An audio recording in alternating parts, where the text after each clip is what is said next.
वसुदेवसुतौ देवौ कंसचारणो रमरदनौ आरोप्या में हम वार आप्यो में तो आदरे रे बेसवा चाकड़ियो करी प्यार पूछा प्रीत शूरे बाई में सर्वे समाचार कहो ने हरि क्या हतारे क्या थकी आव्या धर्म कुमार सुंदर शोभतारे अंगे सजिया छे शृंगार पहरी प्रीत शूरे सुरंगी सुथणली सुख देण राधा रमण देव की जय जय श्री कृष्ण।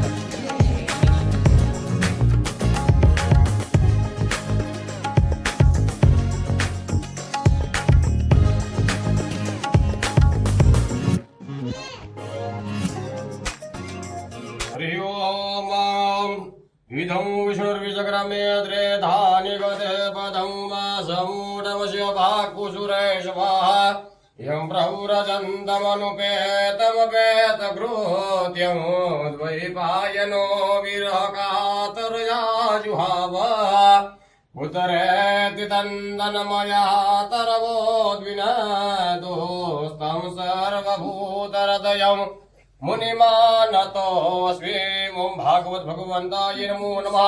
गंधाक्ष पुष्पाणि समर्पयामि બધે પધરાવી દયો પછી બે હાથ જોડીને નમસ્કાર કરીજો।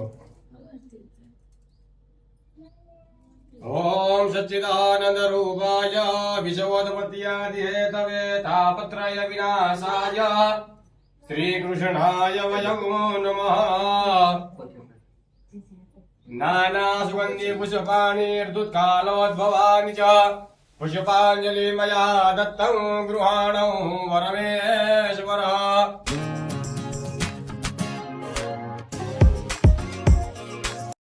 करुणावतारं संसारसारं भुजगेन्द्रहारं सदा वसन्तं हृदयारविन्दे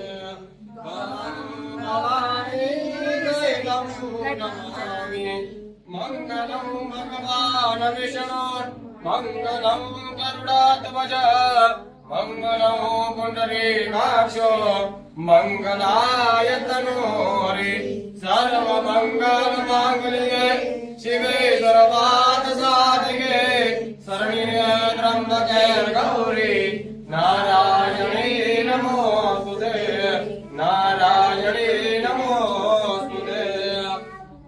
जले जलीकरणं जलक्षमणं पुष्पै देवाभिवन्दनं देवाभिवन्दनं देवाभिवन्दनं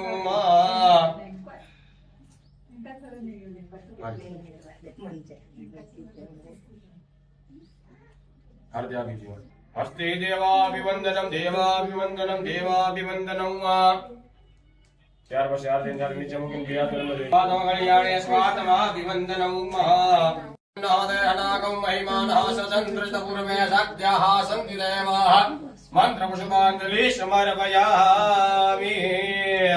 बोल श्री भागवत भगवान की जय कृष्ण कन्हैया लाल की जय द्वारिकाधीश की जय।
સખી જીવન જોવાને ચાવે લટકંતો લાલો રે શેરડીઓમાં આવે લટકંતો લાલો રે સર્વે સખી જીવન જોવાને ચાલો રે સર્વે સખી જીવન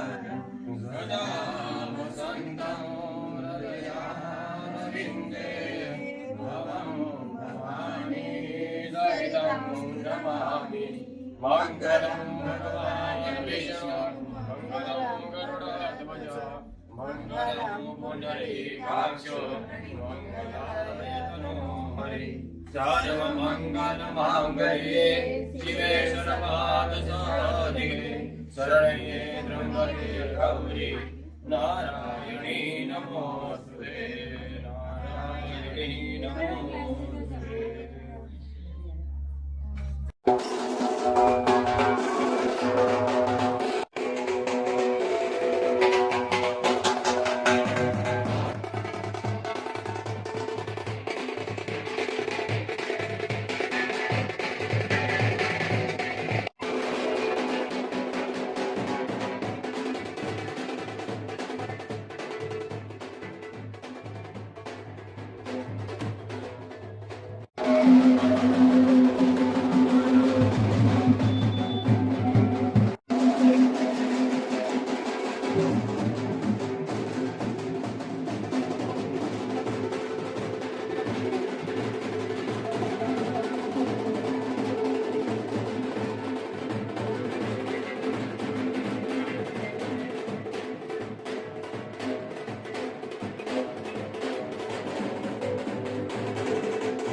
દ્વારિકા સજન કરો નગરે આવો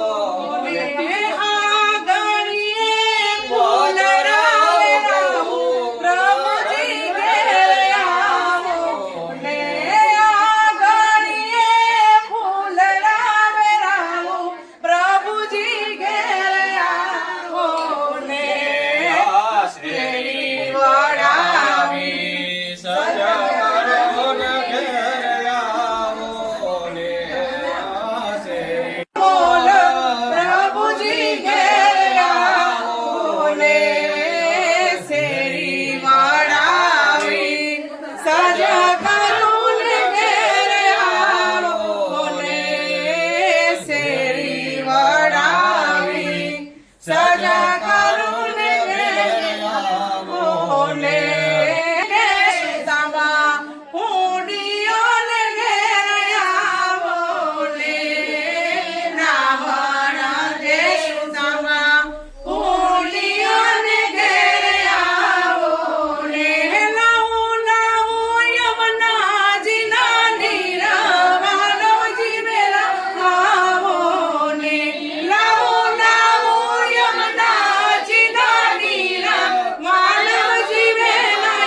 ચડજે સાંભળિયા ભક્તોની નારે ચડજે ભક્તોની નારે ચડજે સાંભળિયા હરી રાધે રાધે રટો ચાલે આएंगे રામ કરુણા તારમ સંસાર સારમ મૃદગેન્દારમ સદા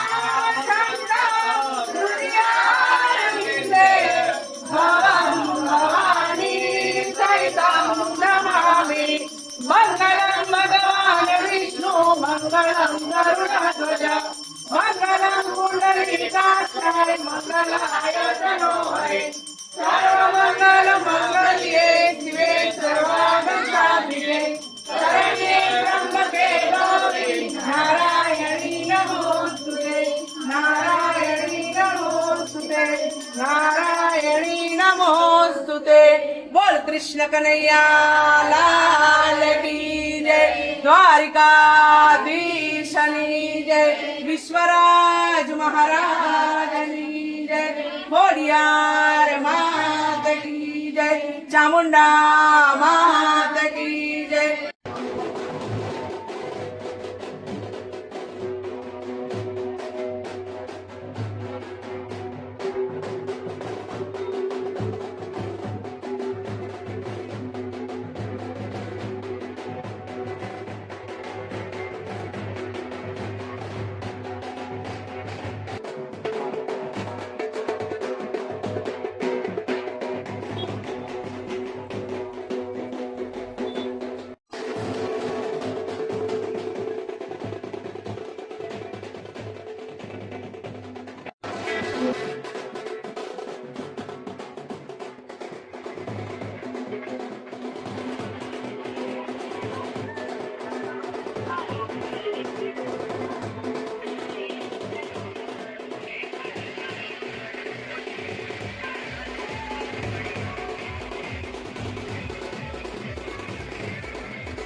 બંને જણા હાર કરાવી દો.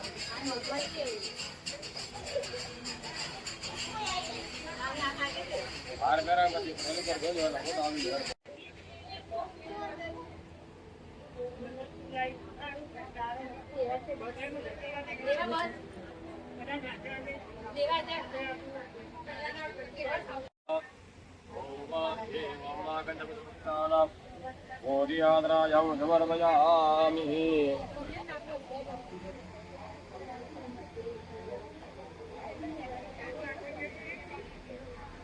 આંગણે શ્રીમદ ભાગવત કથાનો લાભ આપણને પ્રાપ્ત થવા જઈ રહ્યો છે ત્યારે આપ સર્વેના હૃદયમાં બિરાજમાન શ્રી કૃષ્ણને વંદન કરી જય શ્રી કૃષ્ણ. સનાતન ધર્મમાં અનેક ગ્રંથો છે, 18 પુરાણ છે, 4 વેદ છે, 108 10 મુખ્ય ઉપનિષદ ને 108 ઉપનિષદો છે, ઉપપુરાણ પણ અનેક છે. ત્યાર પછી પણ ઘણા કાવ્ય રચાણા છે, ઘણા ગ્રંથો રચાણા છે, કેટલાક સંસ્કૃત છે, કેટલાક પ્રાકૃત છે. અનેક ગ્રંથોની અંદર ભગવાનનું વર્ણન જોવા મળે છે. પણ આ શ્રીમદ ભાગવત ગ્રંથ એવો છે કે જેની અંદર ભગવાન પોતે સાક્ષાત વાસ કરીને ગયા છે. એવા આ ગ્રંથની પવિત્ર કથા શરૂ થાય. પ્રથમ દિવસ છે. અમારા યજમાન પરિવાર હસમુખભાઈ ઠાકર, ભારતીબેન ઠાકર, એમના દીકરી, જમાઈ અને ભાણેજ એ તરફથી પ્રથમ દિવસે આજે સવારથી જ એમના નિવાસ સ્થાને અમારા જે સાઈડમાં બિરાજમાન છે, જે સંહિતા વાંચવાના છે, એ ભૂદેવ મયંકભાઈ મોરબીના રહેવાસી છે. ખૂબ સુંદર. દરેક ભક્તોને વિનંતી છે જ્યારે પણ ટાઈમ મળે એકવાર અવશ્ય ભારતીબેનના ઘરે જઈ જે ત્યાં સ્થાપન કર્યા છે એના દર્શન કરજો. એક કે એક સ્થાપન એ શાસ્ત્રની વિધિ પ્રમાણે થયેલા છે. સવારે 9:30 થી શરૂ કરી અને લગભગ 12:30 1 વાગ્યા સુધી એ વિધિ ચાલ્યો છે. અલગ અલગ સ્થાપન કર્યા છે, અલગ અલગ દેવોના આવાહન થયા છે. દરેક દેવનું આવાહન થયું છે, એમના ચરણ પ્રક્ષાલન થયા છે, અર્ઘ્યદાન આચમન સાથે શાસ્ત્રના નિયમ મુજબ વિધિ વિધાનથી સ્થાપન કર્યું છે. અને એ બધાયને આસન આપી બધાય દેવોને રાજી કરી અને બધાયની પ્રસન્નતાથી આશીર્વાદ સાથે સાંજના સમયે આ પોથી યાત્રા થઈ છે. અને અત્યારે કથા શરૂ થઈ છે. દીવો છે, તે દીવાના જ્યોતના પણ દર્શન કરવા દરેક ભક્તોને વિનંતી છે. પોતાની અનુકૂળતા એમના ઘરે પધારજો અને દર્શન કરજો. જે સાંભળે એનું કલ્યાણ થાય. કદાચ કોક એવું હોય કે પોતે સાંભળી ન શકે, પણ અહીંયા તમે કોક બેઠા હોય, એને કથા સાંભળી અને જો 7મા દિવસે એમ સંકલ્પ મૂકે, હાથમાં પાણી અને દેવતાઓની સાક્ષીમાં જો સંકલ્પ મૂકે કે હું આજે મેં 7 દિવસ જે મેં કથા સાંભળી છે એનું પુણ્ય હું આ ભાઈને આપું છું, તેટલી તાકાત છે કે ભલે એને કથા નથી સાંભળી, ભલે આ સભા મંડપના પણ એને દર્શન નથી કર્યા, તેમ છતાં એનું પુણ્ય એને પણ પ્રાપ્ત થાય. એવી આ કથા છે. ખાવું હોય ને તો આપણે જ ખાવું પડે તો જ પેટ ભરાય. કોળીઓ પોતાના મોઢામાં મૂકે, પોતે ચાવીએ તો આપણું પેટ ભરાય.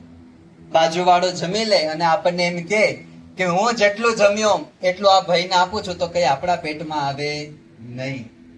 તરસ લાગી હોય તો પાણી આપણે પીવું પડે. પણ આ કથા એવી છે કે એનું પુણ્ય આપણે કોકને આપી શકીએ. પણ પુણ્ય ત્યારે આપી શકીએ જ્યારે આપણી જોડે હોય. એટલા માટે બધાને વ્યાસપીઠ પરથી નમ્ર નિવેદન છે કે 7 દિવસ ટાઈમસર અહીંયા પહોંચી અને કથાનો લાભ લેજો. 4 વેદ એક જ હતો, એનું વિભાજન કર્યું કે કળિયુગ આવશે, આ જો આ એક જ મોટો વેદ હશે તો આખો વેદ કોણ ભણશે? એટલે એમને વેદના વિભાજન કર્યું. વેદના જે મંત્રો હતા, જે ઋચાઓ છે, એને અલગ અલગ વિષયમાં બાંધી અને 4 વેદનું નિરૂપણ કર્યું. મહાભારત જેવા ગ્રંથ અને 18 પુરાણ રચ્યા. પછી આ બધું ભણાવવું કોને, જ્ઞાન કોને આપવું? તો એક એક વેદ પોતાના એક એક શિષ્યોને આપ્યા. ચારે વેદ 4 શિષ્યોને આપ્યા. પછી 5મા પુરાણ આયા. પુરાણ કોને ભણાવવા, ઇતિહાસ કોને કહેવા? ત્યાં સૂત પુરાણીને ભણાવ્યા છે. સૂત પુરાણીને વેદવ્યાસજી પાસેથી આ વિદ્યા પ્રાપ્ત થયેલી છે. અને આજે આપણે સૌને કહું, જે સંહિતા પાઠી ભૂદેવ અહીં બેઠા છે એ પોતે શુક્લ યજુર્વેદ ભણીને બેઠા છે. જોરદાર તાલીઓથી વધાવો. શુક્લ યજુર્વેદની અંદર 40 અધ્યાય છે. વેદની રીત એવી હોય, આજે પણ જે ગુરુકુલો ચાલે છે એની અંદર વેદની પરંપરા એવી છે કે વેદનો આજે મંત્ર શીખવાડે. તમને ના આવડે તો તમે 10 વાર પૂછો, 10 વાર ગુરુજી ભણાવે, પણ આજે ભણાયેલા મંત્ર કાલે કંઠસ્થ આપવાના હોય, કાલે મોઢે આપવાના હોય, પછી પાઠ આગળ ચાલે. વર્ષો વર્ષ જે પરીક્ષાઓ થતી હોય, એક વેદ ભણતા 7 વર્ષ થાય અને 7મા વર્ષે સંપૂર્ણ વેદ એ જેને કંઠસ્થ થાય ત્યારે પરીક્ષામાં પાસ થઈ શકે. દરેક વેદના અલગ અલગ સંખ્યામાં અધ્યાયો, અલગ અલગ સંખ્યાની ઋચાઓ છે. એમાં ભૂદેવ શુક્લ યજુર્વેદ ભણી ને એટલું તપ કરી ને આપણી વચ્ચે ઉપસ્થિત થયા છે. શૌનકજીને આશ્ચર્ય થયું કે ભાગવત કથાથી મોક્ષ થયો, કેવી રીતે થાય? કથા સાંભળવી એ તો ખૂબ સરળ કામ છે. સરળ છે ને?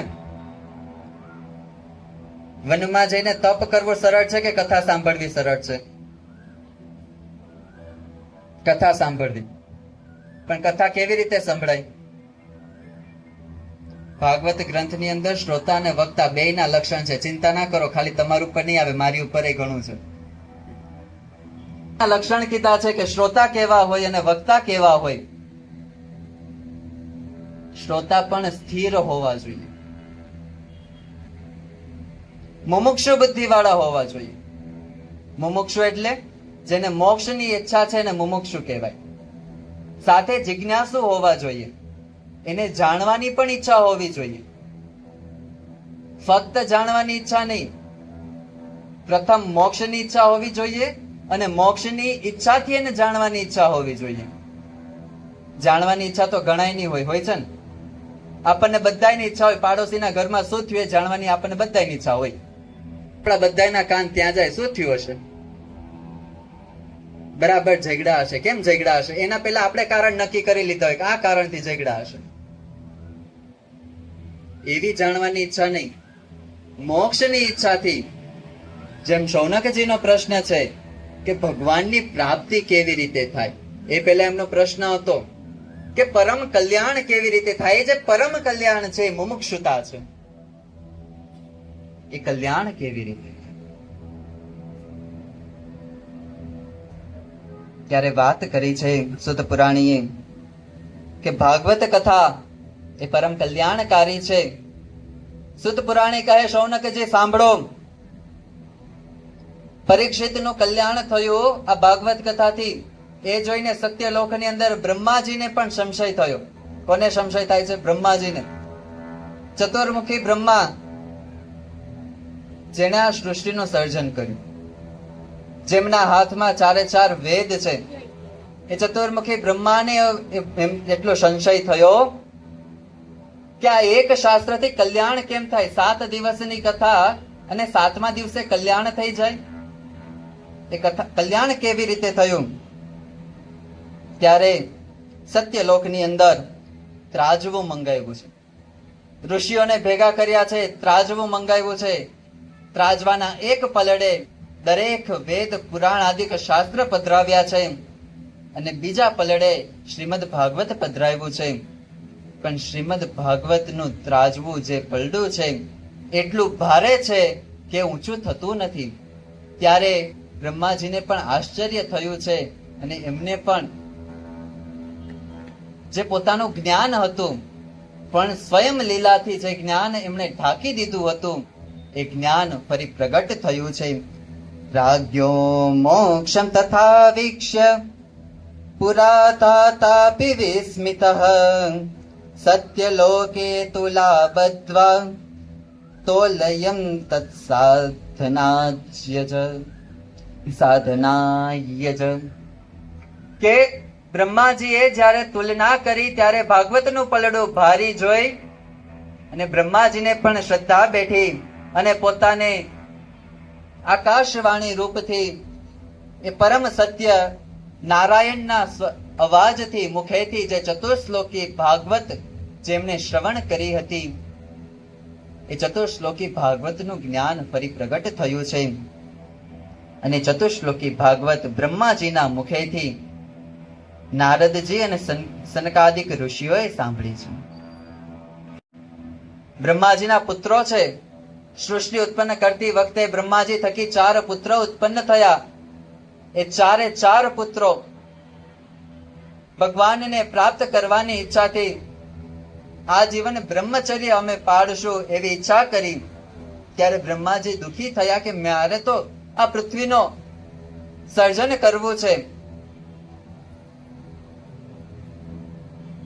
પણ જ્યારે એમનો સંકલ્પ જોયો કે મારે ભગવાન ભજવા માટે પોતે મોક્ષની ઈચ્છાથી જ્યારે સંકાદિક ઋષિઓએ બ્રહ્મચર્ય સ્વીકાર કર્યું ત્યારે બ્રહ્માજી એમને રાજી થઈ અને જે જ્ઞાન આપ્યું તે ભગવત સ્વરૂપનું જ્ઞાન હતું.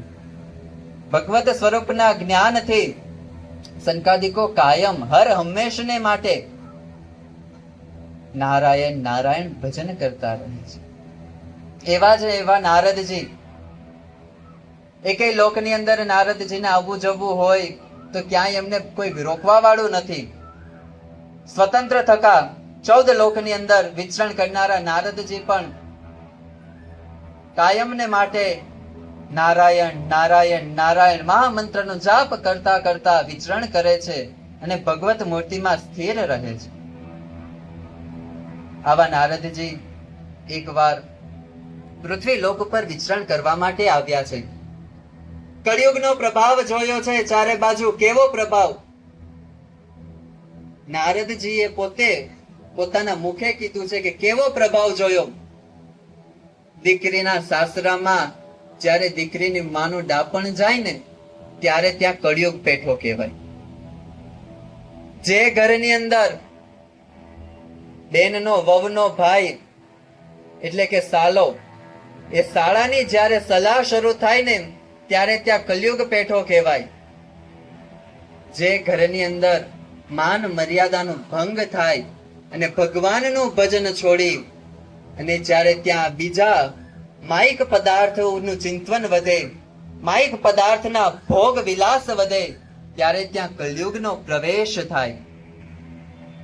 આવી આ સૃષ્ટિને જોઈ નારદજી અતિશય દુખી થયા છે, ખિન્ન મનસ્ક થયા છે અને પોતે ત્યાંથી ચાલતા ચાલતા ચાલતા યમુનાના તટ ઉપર ગયા છે. અને યમુનાના તટ ઉપર જય નારદજીએ ખૂબ ભયંકર દ્રશ્ય જોયું છે. યમુના જેવી મહારાણી, એટલું પવિત્ર સ્થળ, જે નદીમાં સાક્ષાત કૃષ્ણ સ્નાન કરતા હોય, લીલાઓ કરતા હોય, એ પવિત્ર સ્થળ ઉપર નારદજીએ દ્રશ્ય જોયું છે. એ દ્રશ્ય કેવું છે? તે એક યુવાન સ્ત્રી છે અને એની સામે 2 વૃદ્ધ પુરુષો છે. અનેક દાસ દાસીઓ છત્ર ચામર ઢોળે છે, વિંજણા ઢોળે છે, દાસ દાસીઓ સેવામાં છે, દરેક રૂપવાન છે. પણ 2 વૃદ્ધ પુરુષોને જોઈ અને જે સુંદર સ્ત્રી છે એ સ્ત્રીને વિલાપ કરતા જોઈ. નારદજીથી રહેવાણું નહીં. ત્યાં જઈને પૂછ્યું, આપ કોણ છો? અને જેવી એ દેવીની નજર નારદજી ઉપર પડી અને દેવીએ દોટ મૂકી છે, ઋષિવાર સહાય કરો, સહાય કરો, સહાય કરો. નારદજી કે પણ દેવી તમને થયું છે શું? તમે કોણ છો? આ 2 વૃદ્ધ કોણ છે? આટલી દાસીઓ દેખાય છે, આ દરેક કોણ છે? ત્યારે દરેકે આવી નારદજીને પ્રણામ કર્યા, વંદન કર્યા અને એમને વંદન કર્યા પછી માં ભક્તિએ પોતાનું દુઃખ વ્યક્ત કર્યું છે. નારદજીને વાત કરી છે કે હું ભક્તિ છું અને આ બંને મારા પુત્રો છે. નારદજીને આશ્ચર્ય થયું કે માં યુવાન છે રૂપવતી સ્ત્રી આ દેવીને જોઈ નારદજીને થયું કે જેની માં જે યુવાન હોય એના પુત્ર વૃદ્ધ કેવી રીતે થાય? ત્યારે વાત કરી છે ભક્તિ માતાએ, ઋષિવાર આ સમય એવો આવ્યો છે કે માણસોએ ભક્તિ છોડીને ઢોંગ શરૂ કર્યા છે. ઘણી જગ્યાએ આપણે જોઈએ છીએ કે ભક્તિના નામે છેતરવાના કામ ચાલતા હોય છે.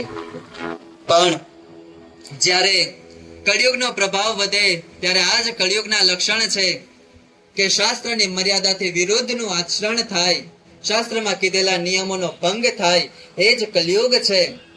એમાં ભક્તિએ વાત કરી છે કે આ જ્ઞાન અને વૈરાગ્ય છે, બંને વૃદ્ધ થયા છે. પણ વૃદ્ધ કેમ થયા અને તમને કેમ હજી અસર નથી થઈ?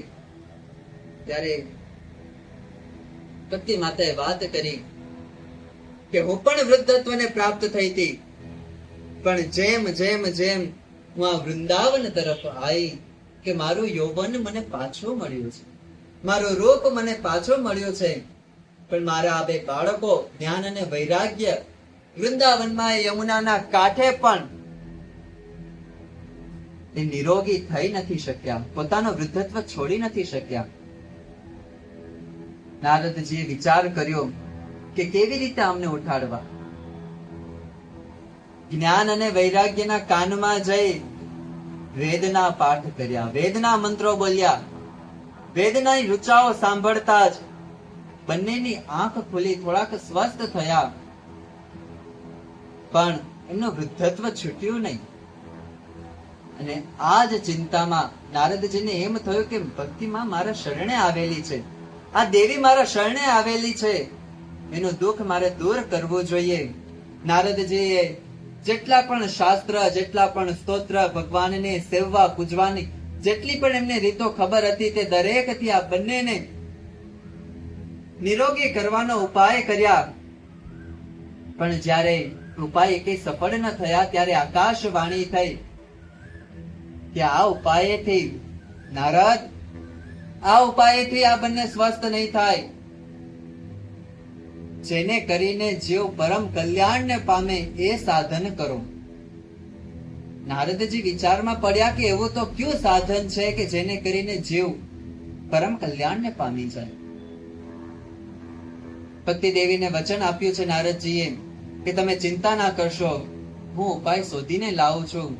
નારદજી નારાયણ નારાયણ કરતા કરતા પોતાના મનને વિચાર કરે છે કે એવો શો ઉપાય કરું, શો ઉપાય કરું. રસ્તામાં જે ઋષિ મુનિઓ મળે, મહા તપસ્વી મળે, કોઈ ઋષિઓના આશ્રમ દેખાય, મુનિઓની તપસ્થલી દેખાય, પવિત્ર તીર્થ દેખાય, ત્યાં દરેક જગ્યાએ જઈને પૂછે છે કે હું શું કરું, શું કરું. પણ ક્યાંયથી યોગ્ય ઉત્તર પ્રાપ્ત ન થતા વિશાલાપુરીમાં, વિશાલાપુરી એટલે બદ્રીધામ, કે જ્યાં નર નારાયણ દેવ કાયમને માટે તપ કરે છે. આ ભરતખંડના રાજા છે.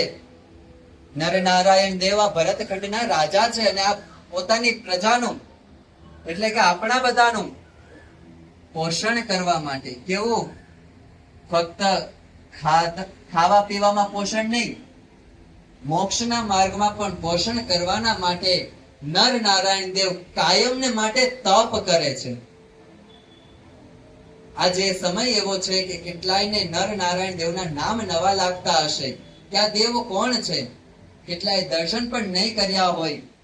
પણ આજે અમદાવાદની અંદર બિરાજમાન કાલુપુર મંદિરની અંદર નર નારાયણ દેવ દર્શન આપે છે.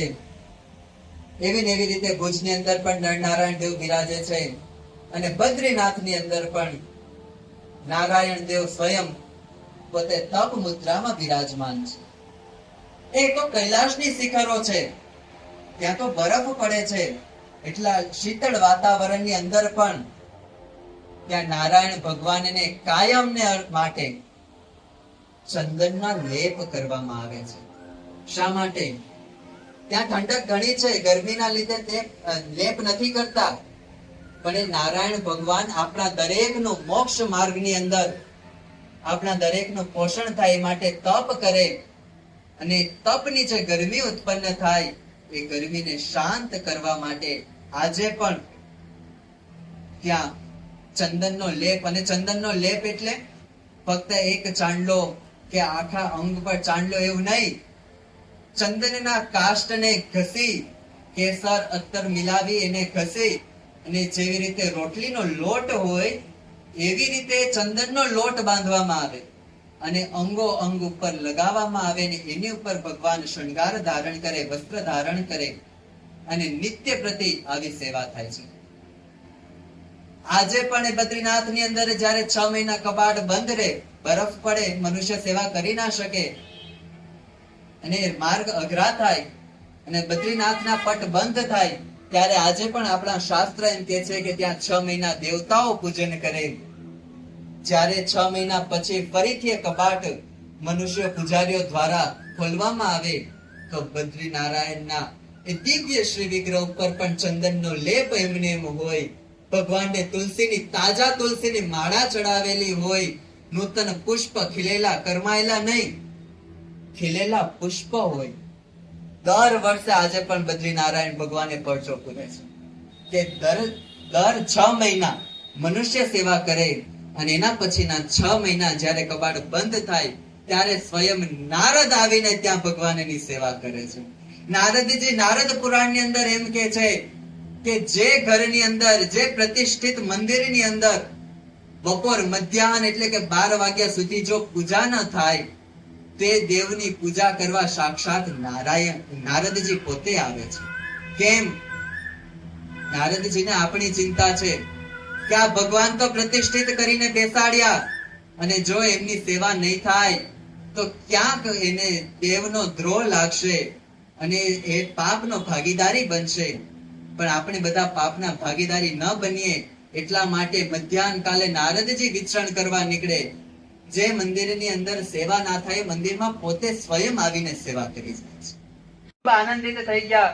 સંકાદિક ઋષિઓને પ્રશ્ન પૂછ્યા છે કે ભાગવત કથાથી થશે? મેં વેદોનું ગાન કર્યું છે, ઉપનિષદોનું ગાન કર્યું છે, એનાથી એ બંનેનું વૃદ્ધત્વ ગયું નથી, તો શું ભાગવતથી એમનું વૃદ્ધત્વ જશે? ત્યારે સંકાદિકોએ કીધું છે કે ઋષિવાર, તમે ચિંતા ના કરો, આ ભાગવત તો મરેલાને પણ મોક્ષ આપે એવી છે, તો હજી તો જ્ઞાન અને વૈરાગ્ય વૃદ્ધત્વને પ્રાપ્ત થયા છે, એમના રોગ કેમ નહીં મટાડે? નક્કી થયું કે કથા ક્યાં કરવી? જે જગ્યાએ ભાગવતની કથા થાય એ જગ્યાએ ભક્તિ, જ્ઞાન, વૈરાગ્યની સાથે આવે છે. એટલે વિચાર કર્યો કે કથા ક્યાં કરવી. વિચાર કરતા કરતા વિશાલાપુરી તો ખૂબ ઊંચું સ્થાન છે. આજે તો ત્યાંના રસ્તા પણ ઘણા સરળ થયા છે. જ્યારે અમે પણ યાત્રા કરી કેદારનાથ ને બદ્રીનાથ ની, ત્યારે કેદારનાથ તો હજી 28 કિલોમીટર ચાલીને જવું પડે એવો માર્ગ છે, પણ બદ્રીનાથ ની અંદર તો ભગવત કૃપાથી એટલા સારા રસ્તા થયા છે કે મંદિર પરિસર સુધી ગાડીઓ જાય છે. એટલે પણ એ સમય એટલી સુવિધા નહોતી. એટલે નારદજીએ વિચાર કર્યો કે આપણે જો વિશાલાપુરીમાં બદ્રિકાશ્રમમાં જો આપણે કથા કરીએ તો લોકો સાંભળી નહીં શકે, તો ક્યાં કરવી કથા? ત્યાંથી થોડાક નીચે ઉતરીએ, રુદ્રપ્રયાગમાં કથા કરીએ.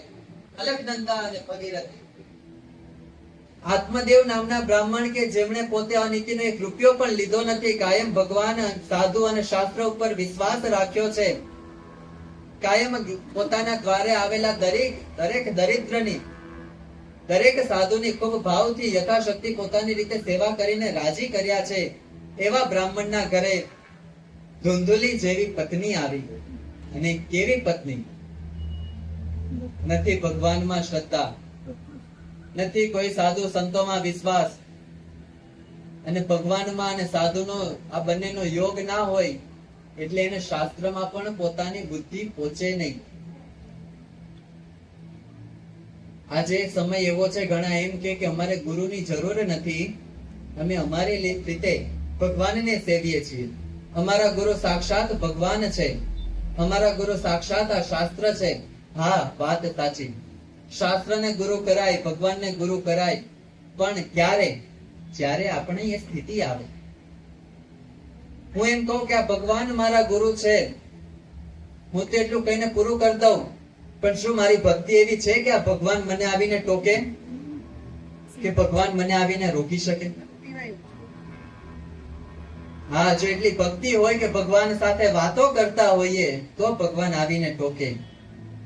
પણ જ્યાં સુધી એવી સ્થિતિ ના થાય ત્યાં સુધી એક એવા ગુરુ ગોતવા કે જે આપણને ભગવાન સુધી પહોંચાડી શકે. અને ગુરુ એને જ કહેવાય જે પોતામાં રોકે એને ગુરુ ના કહેવાય. જે આપણો હાથ પકડી અને ભગવાનના હાથમાં સોંપી દે એને ગુરુ કહેવાય. લગ્નની અંદર જેવી રીતે હસ્ત મેળાપ થાય અને કન્યાનો હાથ પકડી અને જો કન્યાનો હાથ વરના હાથમાં સોંપવાની જગ્યાએ લઈને જતો રહેતો તો એ કન્યાદાન ન કહેવાય. કન્યાદાન તો યોગ્ય એને જ કહેવાય કે કન્યાનો હાથ વરના હાથમાં અપાય તો એ કન્યાદાન કહેવાય. એવી રીતે ગુરુ પણ એને કહેવાય કે જે આપણને ભગવાનના ખોળે રમતા કરે, ભગવાનની સાથે આપણને બોલતા કરે, ચાલતા કરે, ભગવાન સાથે જીવાડતા શીખવાડે, એવા ગુરુ કરે. શાસ્ત્ર એમ કે છે તીર્થે જવું તે ગુરુ ગોતવાને, પછી તેનાથી શુદ્ધ થઈને આવું. શુદ્ધિ થયા પછી શાસ્ત્ર ભણાય, શાસ્ત્ર થકી નિજ સ્વરૂપ જણાય. શાસ્ત્ર ભણો તો પોતાનું સ્વરૂપ ઓળખાય કે હું કોણ છું, આપણે કોણ છીએ એની ઓળખાણ થાય. આપણે એટલે બધાને ખબર છે ને કે આ પોતપોતાનો હાથ આવો હોય, બધાને ખબર છે કે આને પગ કહેવાય, નાક કહેવાય, કાન કહેવાય, મોઢું કહેવાય, પેટ કહેવાય. બાહ્ય અંગોની પણ ખબર છે, અંદરના પોતાના અંગોની પણ આપણને ખબર છે. તો આપણે પોતાનામાં શું જાણવાનું છે? આપણને જોયા વગર એ પણ ખબર પડે છે કે પેટમાં જગ્યા થઈ ગઈ છે, ખાડો પડ્યો છે, ભૂખ લાગી છે, હવે જમવું પડશે, એ ખબર પડી જાય છે. આપણને એ પણ ખબર પડી જાય છે કે હવે મને પગ દુખે છે, હવે મારાથી વધારે ન ચલાય. એ પણ ખબર પડે કે હવે આંખ દુખે છે, નિંદ્રા આવે છે, હવે આંખો બંધ કરીને સુઈ જવું જોઈએ. બધી જ ખબર પડે છે આપણને. તો શાસ્ત્ર ભણ્યાથી નિજ સ્વરૂપ, પોતાનું સ્વરૂપ કેવી રીતે ઓળખવું? પોતાનું સ્વરૂપ ઓળખવું એટલે આ શરીર નહીં, આત્માને ઓળખવું. એ આત્મા કેવો છે? પરમ ચૈતન્ય છે, સચ્ચિત અને આનંદ સ્વરૂપ છે. આપણો આત્મા કોઈ દિવસ મળતો નથી, અજર અમર છે. આને આજ જીવ કીડીની અંદર જાય તો ક્યાંક કોણ ગોતવા માટે ભટકે છે, અને આને આજ જીવ હાથીની અંદર જાય તો મણ ભાર ખાઈ જાય છે. આને આજ જીવ બકરીની અંદર જાય તો બે કરતો ફરતો હોય, અને આનો આજ જીવ એ સિંહના શરીરમાં જાય તો હાકલો કરતો ફરતો. એક જ જીવ છે, જીવ મળતો નથી. શું કરે? જીવ નીકળી ગયો. આપણે શું કહીએ? એનો જીવ નીકળી ગયો. એમ કહીએ કે જેનો જીવ મરી ગયો. મરે છે કોણ? શરીર. અને જેવો જીવ જાય એવા તરત બધા શું કરે? હવે આને કાઢો. કોઈ ના હાચવે. કોઈ એમ કે આન જોડે મારે અતિશય હેત હતું એટલે આને મારી પાસે જ રાખો. કોઈ ના રાખે. કેમ? જીવ ગયા પછી શરીર પણ દુર્ગંધ મારવા માંડે, ફૂલાવા માંડે. અને આ શરીરની અંદર જોવો તો છે શું? આ ભગવાને ઉપર એટલી સરસ ચામડી ચડાઈને આપી છે કે અંદરનું દેખાતું નથી. નકર જો આ જ શરીરની અંદર લોહી, પરુ, માંસ, વિષ્ટા, આ જ શરીરની અંદર મૂત્ર અને મળ ભરેલા છે. જોઈ જઈએ તો ઉપકા આવે, 4 દિવસ સુધી ખાવાનું ન ભાવે એવું ભરેલું છે આ શરીરની અંદર. પણ ભગવાને એના ઉપર એટલી સરસ ચામડી ચડાવી છે ને, એટલું સરસ કવર કર્યું છે કે રોજ સવારે આપણે કલાક સુધી ઘસીએ છીએ ને, રોજ સવારે ઘસીએ. ઘસવું જોઈએ, ઘસવાની ના નથી. કેમ? શરીર માધ્યમ ખલુ ધર્મ સાધન. શરીર એ તો ધર્મનું સાધન છે. શરીર સારું હોય તો સારા સારા ધર્મના કાર્ય થાય. જાત જાતની સેવા આપણને સંકલ્પ થાય એ સેવા કરી શકીએ, હરી ફરી શકીએ, તીર્થાટન કરી શકીએ. એટલે શરીર સાચવવું જોઈએ. પણ એ શરીરની અંદર જે જીવાત્મા બેઠો છે એ જીવાત્માને પણ ઓળખવો જોઈએ કે એ કેવો છે. એ તો ગુરુ થકી ઓળખાય. ધુંધુલીને આ બધા વિષયમાં બહુ રસ નહીં. ધુંધુલી મોજ શોખ કરનારી સ્ત્રી છે, પોતાની રીતે રહે છે. આત્મદેવને એમના ગયા જન્મના કોક કર્મ એવા હશે કે એમને સંતાન નથી, પુત્ર નથી. અરે એમને પુત્ર નથી થતા એટલું નહીં, એમના ઘરે જો એ કોઈ ગાય લાઈને સેવે તે ગાયને પણ સંતાન થતા બંધ થઈ જાય. ખાલી ગાય પૂરતું નહીં, ઘરની આગળ આંગણામાં જો આત્મદેવ પોતાના આંગણામાં આંબા વાવે તો એ આંબા કેરીઓ આપતા બંધ થઈ જાય. એવા એમના કર્મ છે, આવા કઠણ કર્મ. અને એમાં બાકી હતું તો પત્ની આવી મળી. આમાં કર્મ કેમ પાર કરે? આત્મદેવ એક દિવસ અતિશય દુઃખી થયા. પોતાને સંતાન નથી એ દુઃખથી અતિશય દુઃખી થઈ વનની તરફ ચાલ્યા ગયા છે. વનની અંદર જઈને આત્મદેવ એક ઝાડ નીચે બેસીને અતિશય રુદન કરે છે. જંગલમાંથી એક ઋષિ પસાર થયા. એમણે જોયું કે કોક રુદન કરે છે. દૂર ઉભા રહીને જ્યાં દ્રષ્ટિ કરી આત્મદેવને તેજસ્વી કાયા, જપ તપ કરનારો માણસ છે, યજ્ઞ પવિત્રને ધારણ કરેલી છે, કંઠની અંદર તુલસીની માળા છે, લલાટની અંદર તિલક છે. એનું રૂપ જોઈને સમજી ગયા કે આ કોક વિપ્ર હોવો જોઈએ, કોક બ્રાહ્મણ હોવો જોઈએ. ઋષિએ આવીને પ્રશ્ન કર્યો છે, શેનું દુઃખ છે? કથમ રોદશી વિપ્રત્વમ, વિપ્ર તો કેમ રડે છે? તને શેનું દુઃખ છે? અને જ્યાં આત્મદેવના કાનમાં શબ્દ પડ્યા એ તો કેમ રડે છે? એ ઋષિની સામે જોયું કે ભગવા કપડાધારી કોઈ સંન્યાસી છે, તપસ્વી છે, ઋષિ છે, એમના ચરણમાં પડી ગયા છે. મુનિવર, મુનિવર, મારે સંતાન નથી. અરે સંતાન નથી એટલું નહીં ઋષિવર, મારા ઘરે હું આંબા વાવતો કેરીઓ આવતી નથી અને ગાયો પણ મારી વાતી નથી, એ પણ વીંજણી રહે છે, વાંજણી રહે છે. અને જ્યારે એમનું દુઃખ આવી રીતે જોયું, ઋષિ પોતે પણ જેવા તેવા નથી, એને પણ પોતાના તપની સાધના છે. પોતાના તપોબળથી આ આત્મદેવ નામના બ્રાહ્મણના કપાળમાં જોયું, લલાટમાં જોઈ અને કીધું કે અરે તું શેના માટે રડે છે? તને આ જન્મમાં નહીં 7 જન્મ સુધી સંતાન પ્રાપ્તિ નથી. શું વાક્ય કીધું? 7 જન્મ સુધી તને સંતાનની પ્રાપ્તિ નથી. અને હવે તો આત્મદેવ એટલા દુઃખી થયા, એટલા દુઃખી થયા.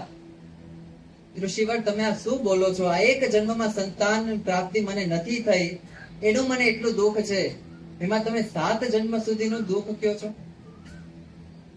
છેલ્લે તો આત્મદેવને એટલું દુઃખ થયું, એમને ત્યાં સુધીનું કીધું કે ઋષિવર, હવે તો તમે જ મને સંતાન આપો, નકર તમારા ચરણોમાં હું માથું પછાડી અને પોતાના દેહને છોડી દઈશ. બ્રાહ્મણના આવા શબ્દ સાંભળી અને ઋષિ પણ પોતે ચિંતા કરવા લાગ્યા. ઋષિને એમ થયું કે શાંતિથી હું મારા માર્ગે જતો તો આ ક્યાં મેં આનું દુઃખ પૂછ્યું. આને એમ કીધું કે જો મને સંતાન ના આપો તો હું ચરણોમાં માથું પછાડીને આત્મહત્યા કરું. ઋષિ કે મને બ્રહ્મ હત્યાનું પાપ લાગે અને તું આત્મહત્યા કરીશ તો તારી પણ સદગતિ નહીં થાય. પણ અંતે એનું દુઃખ એટલું જોઈ, સાધુ હૃદય નવનીત સમાના. સાધુનું હૃદય તો કોમળ હોય, નવનીત કહેતા માખણ જેવું. ભગવાનના જે ભક્તો હોય એના માટે સાધુ પણ માખણ જેવા હોય. સાધુ હૃદય નવનીત સમાના. તુલસીદાસજી લખે, એના માટે લખે, જે ભગવાનના ભક્તો છે ને એના માટે હો. પછી ભગવાનનો જ્યાં દ્રોહ થતો હોય અને જ્યાં ભગવાનનું માન ના હોય ને ત્યાં સાધુ પણ પરશુરામની જેમ પરશો લઈને ફરી વળે હો. ત્યાં કઈ પછી એ કઈ માખણની જેમ પ્રેમથી સમજાવવા ન બેસે. અને હોવા પણ એવા જોઈએ. શસ્ત્ર અને શાસ્ત્ર ધર્મની રક્ષા માટે આ બંનેની જરૂર છે. એકલી તલવાર ફેરવીએ પણ ધર્મની રક્ષા ન થાય, અને એકલા આવા ગ્રંથ વાંચીએ પણ ધર્મની રક્ષા ન થાય. ધર્મની રક્ષા માટે શસ્ત્ર અને શાસ્ત્ર બંનેની વિદ્યા પ્રાપ્ત થવી જોઈએ.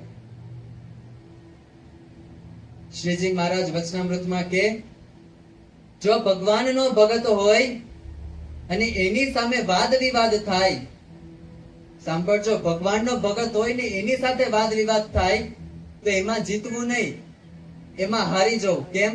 સામે વાળો ભગવાનનો ભગત છે એટલે ત્યાં એ રાજી થાય, એમ ભલે પ્રભુ તમે રાજી રહ્યો એમ. અને જો સામે વાળો એ ભગવાનમાં શ્રદ્ધા ન રાખતો હોય, ભગવાનના શરણે થયેલો જીવ ન હોય, તો શ્રીજી મહારાજ કે એના વેણ ઉપર વેણ લાવવું, એટલે જરી કઈ પાછું ના પડવું. એની સામે તો લડવું જ પડે. અને જો ન લડે તો એ ઘરમાં આવીને માથા કાપીને જતા રહે. જેમ આજે ધર્મ પૂછીને ગળા ઉપાડાય છે ને, એવી રીતે થાય. એવું ન થાય એના માટે શસ્ત્ર અને શાસ્ત્ર બંનેની વિદ્યા શીખવી અને આપણા સંતાનોને પણ એ આપવી.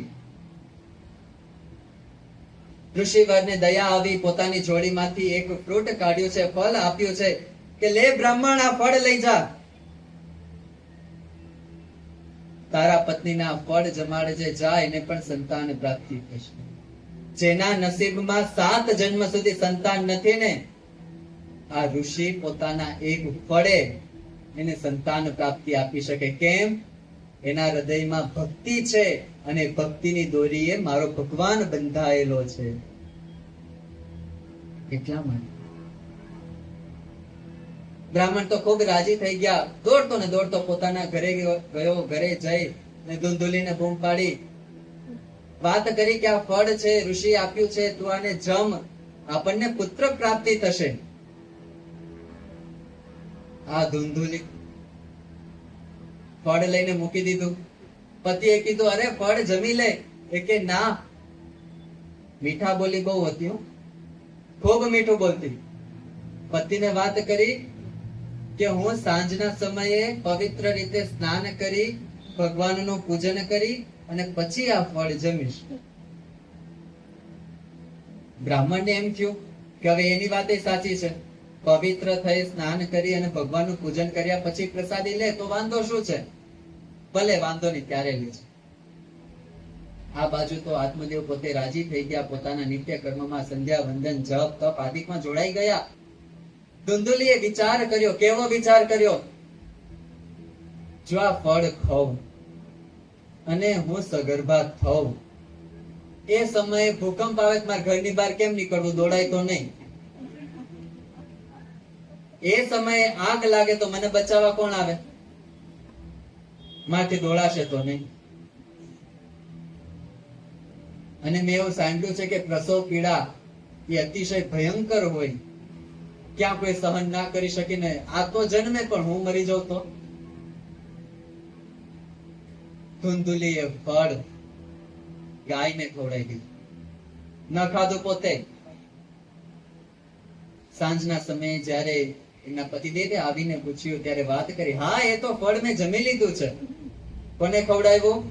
પોતાના ઘરના આંગણામાં જે ગાય હતી એ ગાયને ફળ જમાડી દીધું. પોતે હા પાડી દીધી અને પોતે એવું નાટક પણ કરવા માંડી. પેટે પાટા બાંધીને ફરે. એને પોતાની બેનને વાત કરી કે આવું છે, શું કરું? બેન પણ એવી. બેને વાત કરી, અમારે કે ઘણી કૃપા છે, 7-8 ઘરમાં ફરે છે ને આ 9મો કે 10મો આવવાનો હશે, સંખ્યાની અમારે ગણતરી નથી એમ. એટલે કે આ જે પુત્ર આવશે એ હું તારે ત્યાં આપી જઈશ, તું ખાલી ઢોંગ કરજે, જેવું પણ મારે પુત્ર થશે એવું હું તને આપી દઈશ. આ બાજુ ધુંધુલીએ નાટક શરૂ કર્યા. પણ એ ફળ જ્યારે ગાય જમી તો ઋષિના આશીર્વાદે ગાય પણ સગર્ભા થઈ. ધુંધુલે તો નાટક કર્યું. સમય જતા જતા જતા જેમ સમય પૂરો થયો, 9 મહિના થયા હશે, અને જેવા એના બેન ને બાળક આવ્યો ત્યારે કોઈને પણ ખબર ના પડે. એવી રીતે બેન એ રાત્રિના અંધકારમાં પોતાનું બાળક લઈ આવી અને ધુંધુલી પાસે મૂકી દીધું. ધુંધુલે પણ બીજા દિવસે વાત કરી દીધી કે મારે પુત્ર થયો છે, પુત્ર થયો છે, પુત્ર થયો છે. ને આત્મદેવ બ્રાહ્મણ એ તો ક્યાંક તીર્થાટનમાં જતા. હવે એ સમય એવા ફોન ને કે તરત રિંગ મારે, તરત વિડીયો કોલ થાય કે તરત મેસેજ થાય. આત્મદેવ પાછા આયા, ખબર પડી કે મારા ઘરે પુત્ર થયો. ખૂબ રાજી થયા. એ તો પોતાનું ગામ નગર જ્યાં મળે એને સાધુ બ્રાહ્મણ જે મળે બધાને મન ભરીને દક્ષિણાઓ આપે. ખૂબ લોકોને જમાડ્યા, ખૂબ મોટો ઉત્સવ કર્યો કે મારા ઘરે પણ પુત્ર થયો. સાધુના આશીર્વાદ પડ્યા. અને આ જ પ્રસંગના 3 મહિના પછી જે ગાયને ફળ જમાડ્યું એ ગાયને પણ પુત્ર થયો. પણ એ ગાયને જે પુત્ર થયો એના કાન ગાય જેવા હતા એટલે એનું નામ ગોકર્ણ પાડ્યું. અને આત્મદેવ તો એટલા રાજી થયા, એટલા રાજી થયા કે શું આ ઋષિનું તપ, શું આ ઋષિની વાણી. મેં એક પુત્ર માંગ્યો, ત્યાં મારી પત્નીને પુત્ર થયો ને મારે ત્યાં ગાયને પણ પુત્ર થયો. આત્મદેવ તો ખૂબ રાજી થયા. બંને પુત્રોને ખૂબ પ્રેમ ભાવથી સાચવીને મોટા કર્યા છે. પણ ખોટું હોય એ ખોટું જ રહે. જેના જન્મ વખતે જેની માએ ષડયંત્ર રચ્યા હોય એના બાળક પણ ષડયંત્ર રચે એવા જ થાય. ધુંધુલીને જે પુત્ર થયો એનું નામ ધુંધુકારી રાખ્યું, જે એના બેન રાત્રે મૂકી ગયા હતા. ગાયને જે પુત્ર થયો એનું નામ ગોકર્ણ હતું. ગોકર્ણ એ ઋષિના આશીર્વાદે પ્રાપ્ત થયા હતા એટલે ખૂબ જ ધર્માનુરાગી હતા, ભક્તિ અનુરાગી હતા. પોતે શાસ્ત્ર ભણી ખૂબ સંયમમાં પોતાનું જીવન જીવનારા હતા. અને ધુંધુકારી એવો માણસ થયો કે ન કરવાનું કરે, ન ખાવાનું ખાય, ન પીવાનું પીવે, દારૂ માંસ ન ભક્ષણ કરવા જેવી વસ્તુઓનું ભક્ષણ કરે, અને ન ભોગવવા જેવી વસ્તુઓ, ન ભોગવવા જેવા સ્થાન દરેકને પોતે સેવે. ઘરમાં જ્યાં સુધી બાપનો પૈસો હતો એ તો પૂરો કરી નાખ્યો. પછી તો આ આત્મદેવ અને ધુંધુલી પોતાના માતા પિતાને મારી મારીને પૈસા કઢાવે. અને એનાથી આત્મદેવ અતિશય દુખી થયા. ગોકર્ણ પાસે ગયા. ગોકર્ણ પાસે જઈને વાત કરી કે આ પુત્ર આવો કેમ છે. ગોકર્ણજીએ વાત કરી, શાસ્ત્ર સમજાય. પિતાશ્રી, તમને અત્યાર સુધી જે છે એ પુત્રનો મોહ છે, અને કલ્યાણના માર્ગમાં પુત્રનો મોહ પણ આડો આવે. પુત્રનો હેત પણ કલ્યાણના માર્ગમાં આડું આવે. જ્યારે ગોકર્ણના મુખે આત્મદેવે શાસ્ત્રનો સાર સાંભળ્યો, દરેક પ્રકારની ચિંતા માયા જાળ મૂકી પોતે તીર્થાટન કરવા નીકળી ગયા. ભગવાનનું સ્મરણ કરતા કરતા પોતાની જિંદગીનો અંતિમ સમય એમણે તો તીર્થોમાં ગુમાવ્યો. પણ જેવી આ બાજુ ખબર પડી કે ગોકર્ણજીએ આત્મદેવ બ્રાહ્મણે ગૃહનો ત્યાગ કર્યો છે, એટલે ધુંધુકારીને એમ થયું કે મારા બાપે જતા પહેલા બધી મિલકત મારી માને જ આપી હશે. પછી આવ્યો ધુંધલીનો વારો. પોતાની માને મારીને પૂછે કે ક્યાં દાટ્યું છે ધન? કેમ? કારણ કે ધન લઈને એને વૈશ્યાવૃત્તિ કરવા જવું હોય, એ ધન લઈને એને પોતાના મિત્રો સાથે મહેફિલો જમાવવી હોય, જુગારના સટ્ટા કરવા હોય. પણ જ્યારે ધુંધલી પણ અતિશય દુખી થઈ અને એની ધીરજ પણ ખૂટી. તમે જોવો, દુખી બંને થયા. આત્મદેવ પણ દુખી થાય ને ધુંધલી પણ દુખી થઈ. આત્મદેવે સમજીને તીર્થાટન કરવા ભગવાન ભજવા જતા રહ્યા અને પોતાના દેહનો ત્યાગ કર્યો. અંત સમયે સાધુ સમાગમમાં રહી, તીર્થ સ્થાનમાં રહી ભગવાનનું સ્મરણ કરતા આત્મદેવે પોતાના શરીરનો ત્યાગ કર્યો. અને ધુંધલી જેના કર્મ જ ખોટા હતા એ છેલ્લે પોતાના પુત્રના લીધે દુખી થઈ અને કૂવામાં પડીને આત્મહત્યા કરવી પડી. અને ખબર પડી કે ધુંધુલીએ પણ શરીર છોડી દીધું છે, ત્યારે ગોકર્ણજીએ વિચાર કર્યો કે હવે આ ઘરમાં રહેવાય નહીં.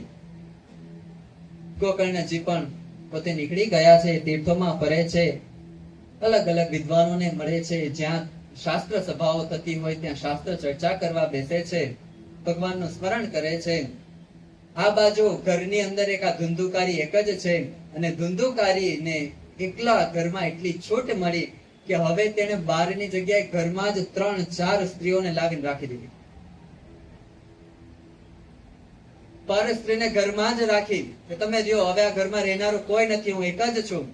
રોજ શું કરે, ઘરમાં તો દરેક પૈસા જેટલું ધન હતું એ બધું તો ખર્ચાઈ ગયું, ખાવા પીવાના ફાફા હતા, કરવો શું?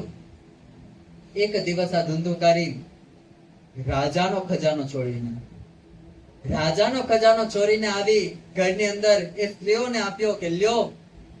એની અંદર એ સોનાના હાર, મોતીઓની માળા અને હીરાની ચમક જોઈ ચારેય સ્ત્રીઓની મતિ બગડી છે. ચારેય સ્ત્રીઓએ વિચાર કર્યો કે આને રાજાનો ખજાનો ચોર્યો છે. રાજાના સૈનિકો ગમે ત્યારે આને આવીને પકડશે, અને જો પૂછશે કે તે આ ધનનું શું કર્યું, તો આ એમ કહેશે કે હું જેટલું ધન ચોરીને લાયો એ મેં આ સ્ત્રીઓને વેચી દીધું છે. તો આપણે પકડાશું. તો શું કરવું છે? રાત થાય એટલી વાર ચારે સ્ત્રીઓએ ભેગા થઈ ધુંધુકારીને પોતાના જ પલંગ ઉપર બાંધી અને મોઢાની અંદર સળગતા કોલસા નાખ્યા. ધુંધુકારીને એ સ્થિતિમાં છોડી ચારેય સ્ત્રીઓ પોતે અંદરો અંદર જેટલું ધન હતું, ખજાનો તે બધું વેચી અને ત્યાંથી નીકળી ગઈ. અને આ બાજુ આ દુઃખ અને પીડાથી ધુંધુકારીનું શરીર છૂટી ગયું.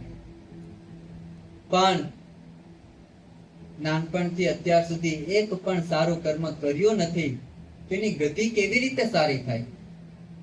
પ્રેતનું શરીર મળ્યું છે, ભૂત બન્યું છે. અને ભૂતની યોની શાસ્ત્ર એમ કહે છે કે એટલી બધી ખરાબ હોય. કેમ? કારણ કે ભૂતને તરસ લાગે, પ્રેત યોનીની અંદર તરસ લાગે, પણ તમે પાણી પી ના શકો. કેમ? જેટલા પણ નદી તળાવ છે એના ઉપર વરુણની ચોકી હોય, વરુણ દેવના સૈનિકો હોય, એ કે પ્રેતને પાણી પીવા ના દે. અને જો બીજે ક્યાંયથી એને પાણી મળે તો પણ એ પી ના શકે. કેમ? બીજું કારણ કે પ્રેત યોનીની અંદર આપણે જોવો તો દરેક માણસ, તમે સિંહનું ગળું જોવો અલગ હોય, માણસના ગળા જોવો અલગ હોય, એવી રીતે પ્રેત યોનીની અંદર પ્રેતનું ગળું, સોયનું જે નાકું હોય ને એટલું ગળું હોય. એટલા ગણે કેવી રીતે પાણી પીવાય? કેટલું પાણી ઉતરે? અતિશય પીડા છે પ્રેત યોનીમાં, અતિશય પીડા છે. ભૂખ અને તરસ લાગે પણ ગળાથી નીચે કઈ જઈ ના શકે. ધુંધુકારી અતિશય દુઃખી થયો છે પ્રેત યોનીને પ્રાપ્ત કરીને. ગોકર્ણજીને સમાચાર મળી ગયા કે ધુંધુકારીએ પણ શરીર છોડી દીધું અને ગયાજી કે જ્યાં વિષ્ણુના ચરણારવિંદ છે એ સ્થાન પર જઈ અને ધુંધુકારીના નામનું શ્રાદ્ધ કર્યું છે. કોણે? ગોકર્ણજી. કે આ તીર્થ સ્થાનમાં જો આનું શ્રાદ્ધ કરું તો કઈક આની સદગતિ થાય. પોતે તીર્થાટન કરતા પાછા પોતાના ઘરે આવ્યા. ગોકર્ણજીએ જોયું ઘર તો સાવ બંધ છે, કોઈ રહેનારું નથી. માતા પિતાએ પહેલા શરીર છોડ્યું, આમને પણ આવી રીતે શરીર છૂટ્યું. પોતે થોડું ઘણું સાફ કરી અને આંગણામાં સૂતા હશે ત્યાં રાતના સમયે અલગ અલગ આકૃતિઓ અને અલગ અલગ અવાજ સંભળાવા લાગ્યા. ક્યારેક ભૂંડ દેખાય, ક્યારેક બકરી દેખાય, ક્યારેક કૂતરું દેખાય, ક્યારેક સિંહ દેખાય, પણ એ બોલી ન શકે. ગોકર્ણજી કઈ દીવે એવા નતા. પોતાની બાજુમાં જે જળ હતું એ જળ હાથમાં લઈ મંત્ર ભણીને જે અંજલિ એ સ્વરૂપ જ્યાં દેખાતા હતા, આકૃતિ દેખાતી હતી એના ઉપર છાટ્યું અને એને વાચા ફૂટી. પ્રેત યોનીની અંદરથી ગોકર્ણજીને વાત કરી કે હું ધુંધુકારી તમારો ભાઈ છું. મને હવે ખબર પડી કે મેં જીવતા તો એકે સારું કામ કર્યું નથી અને એના લીધે આ યોનીને પામ્યો છું. ખૂબ દુઃખ પડે છે, ખૂબ દુઃખ પડે છે. આપ કઈક ઉપાય કરો. ગોકર્ણજીને આશ્ચર્ય થયું. ગોકર્ણજીએ કીધું કે ગયાજીમાં તારા નામનું શ્રાદ્ધ કર્યું છે. ત્યારે ધુંધુકારીએ કીધું કે ગયાજીમાં એક વાર નહીં 100 વાર મારા નામનું શ્રાદ્ધ કરશો ને તો પણ મને શાંતિ નહીં થાય કે મોક્ષ નહીં મળે. કેમ? ક્વોલિટી હોય ને, અધિકારીઓની કઈ રીતની અલગ અલગ પોસ્ટ હોય. અમુક અધિકારી હોય એનું નડિયાદ પૂરતું જ ચાલતું હોય, અમુક અધિકારીનું ગુજરાત પૂરતું ચાલે, અને અમુકનું આખા ભારત ઉપર ચાલતું હોય. પણ એના કર્મ જેવા હોય એ પ્રમાણે એને સ્થાન મળે. એવી જ રીતે આમના કર્મ ધુંધુકારીના એટલા બધા ભયંકર હતા કે 100 શ્રાદ્ધે પણ એને શાંતિ મળે એમ નહોતું. ગોકર્ણને જે કીધું કે અત્યારે જાઓ, સૂર્યોદય થશે એટલે તમારા માટે કંઈક કરશું. ગોકર્ણને જે વિદ્વાનોને ભેગા કર્યા છે, વિદ્વાનોને ભેગા કરીને વાત કરી, ત્યારે વિદ્વાનોને પણ એમ થયું કે ગયાજીમાં શ્રાદ્ધ કરીને જેનો મોક્ષ ના થાય એનો મોક્ષ ક્યારેય ન થાય. ગોકર્ણજી કે એમ નહીં, મારે મારો ભાઈ છે, જેવો છે એવો મારો ભાઈ છે, એનું કલ્યાણ થાય એવું કરવું છે. અને ભાઈ કરતા પણ એ જીવ મારે શરણે આવેલો છે. આ કોકના શરણે જવાનો આ ફાયદો. ક્યાંક નમો ને તો એ આપણો હાથ પકડે. બધી જગ્યાએ જો ટટ્ટાર થઈને ઉભા રહીએ તો કોઈ મદદ ના કરે. એટલે અમુક અમુક જગ્યાએ નમવું, દરેક જગ્યાએ ન નમવું. માતા પિતા આગળ, ગુરુ આગળ, શાસ્ત્ર આગળ, દેવ અને ઈષ્ટ આગળ, આટલા આગળ તો અવશ્ય નમીને જ રહેવું. કાયમ દાસાનો દાસ થઈને રહેવું. દાસ કેવો? દાસ કોને કહેવાય? નામની પાછળ દાસ લગાડવાથી દાસત્વ ના આવે. દાસ એને કહેવાય, શાસ્ત્ર એમ કે છે કે સ્વામીને ભોગવ્યાના જે પદાર્થ એ ભોગવવાની ક્યારેય ઈચ્છા ન કરવી. આપણે જેના પણ દાસ થઈએ એનો જેવો વૈભવ હોય એવો વૈભવ ક્યારેય આપણો ન હોવો જોઈએ. સ્વામીને ભોગવ્યાના જે પદાર્થ એ પદાર્થને ભોગવવાની ઈચ્છા ન કરે. સ્વામીની અનુકૂળતામાં, એની મરજીમાં રહીને સેવા કરે.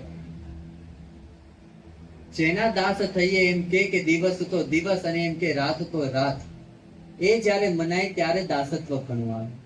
ખૂબ સુંદર કીર્તનની પંક્તિ છે. દાસી થઈ તો રહેજે દીન દયાળની, નીચે ટેલ મળે તો માને ભાગ્ય જો. આપણને બધાને કેવું છે? દાસ થવું છે, પણ કેવી? નીચી. ટેલ એટલે ચાકરી, સેવા. નીચી એટલે કચરા, પોતું. એવી સેવા આપણે નથી કરવી. આપણે દાસ થવું છે, પણ કેવી સેવા કરવી છે? ઉભા ઉભા થાય ને એવી, વાગવું વળવું પડે ને એવી સેવા આપણે નથી કરતા. પણ એવી સેવાથી દાસત્વ પણ ના. દાસત્વ પણ તો જેટલી નીચામાં નીચી સેવા થાય એનાથી દાસત્વ પણ આવે. કોઈ બીમાર હોય, કોઈની વૃદ્ધાવસ્થા હોય, એ સમયે એના શરીર ઉપર એનો પોતાનો કંટ્રોલ ના હોય અને ક્યારેક એના કપડા બગડી જતા હોય, અને જો આપણે પ્રેમથી સાફ કરી આપીએ ને તો આપણે એની સેવા કરી દઈએ. બાકી હાથ પગ ચાલતા હોય ત્યાં સુધી પાણીના ગ્લાસ તો બધાય આપે છે, પણ જ્યારે શરીર કામ કરતું બંધ થઈ જાય અને આપણા જ્યારે માણસના કપડા પણ બગડી જતા હોય, એનાથી ઊભું પણ ન થવાતું હોય, એ સમયે એને એક પણ કટુ વચન કીધા વગર, એને મેણા ટોણા માર્યા વગર સેવા કરો ને તો એ સેવા કહેવાય. આપણા શાસ્ત્ર ફક્ત ને ફક્ત ભગવાનની સેવા નહીં, દરિદ્ર નારાયણ અને દર્દી નારાયણ બંનેની સેવા શીખવાડે છે. દરિદ્રતા કહેતા ગરીબની સેવા અને દર્દી નારાયણ કહેતા બીમારની સેવા. બીમારની સેવા પણ એટલી જ ફળદાયી છે, એટલું જ ફળ અને પુણ્ય આપનારી છે. જ્યારે ખબર પડી કે આવી રીતે આમનું કલ્યાણ થાય એમ નથી, ત્યારે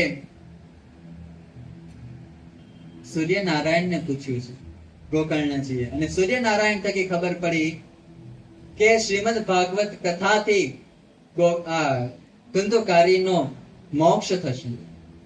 જેવી ખબર પડી કે ધુંધુકારીનો મોક્ષ શ્રીમદ ભાગવત કથા શ્રવણથી થશે, ગોકર્ણજીએ તરત જ કથાનું આયોજન કર્યું છે.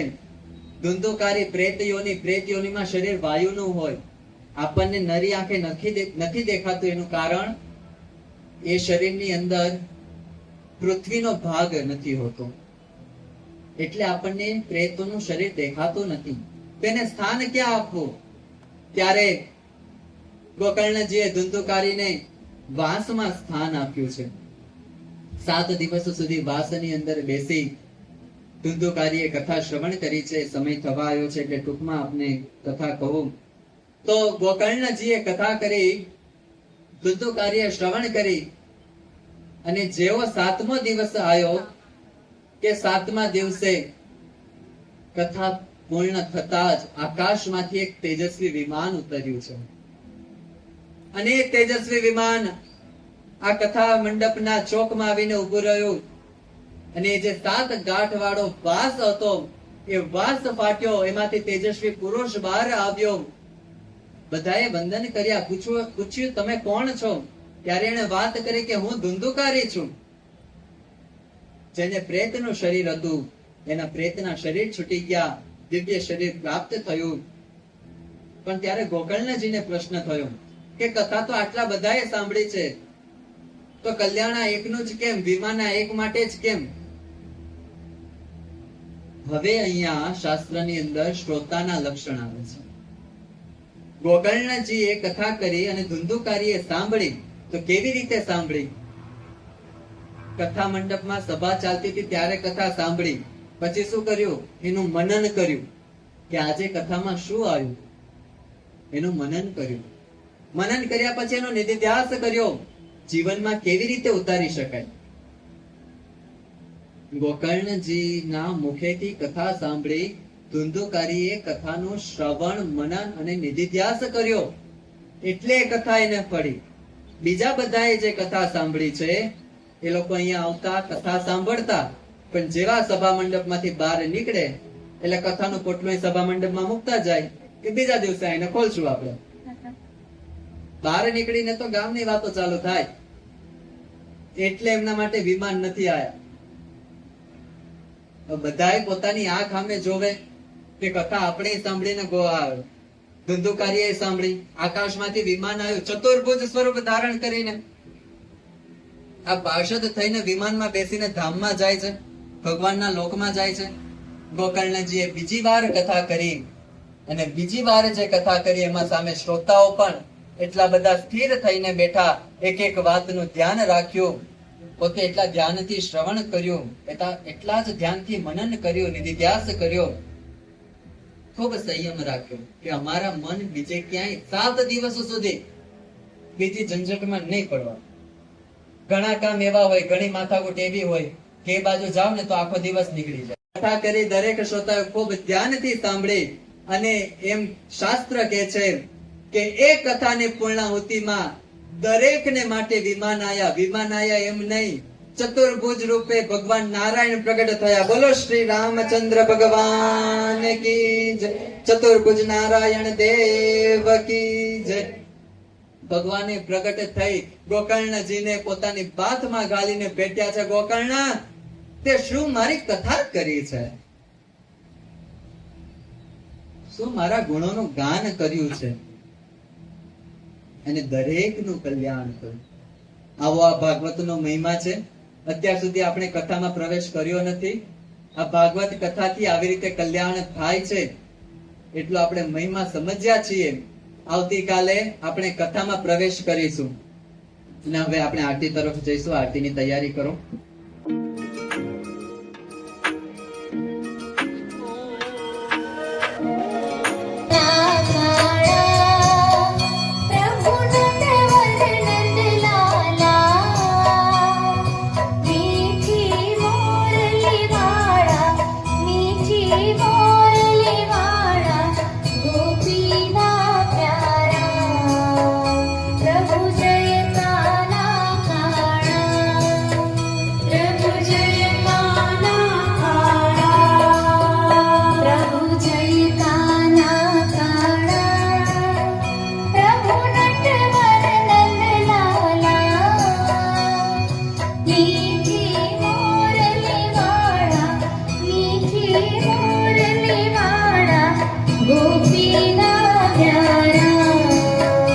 प्रभु जय काला काळा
कर्पूरगौरं करुणावतारं संसारसारं भुजगेन्द्रहारं सदा वसन्तं हृदयारविन्दे भवं भवामि शयितं नमामि मङ्गलं भगवान् विष्णुर्मङ्गलं गरुडाध्वज मङ्गलं पुण्डरीकाक्षं मङ्गलायस्तनो हरि सर्वमङ्गलमाङ्गल्ये शिवे सर्वार्थसाधिके शरण्ये त्र्यम्बके गौरी नारायणी नमोऽस्तुते नारायणी नमोऽस्तुते नारायणी नमोऽस्तुते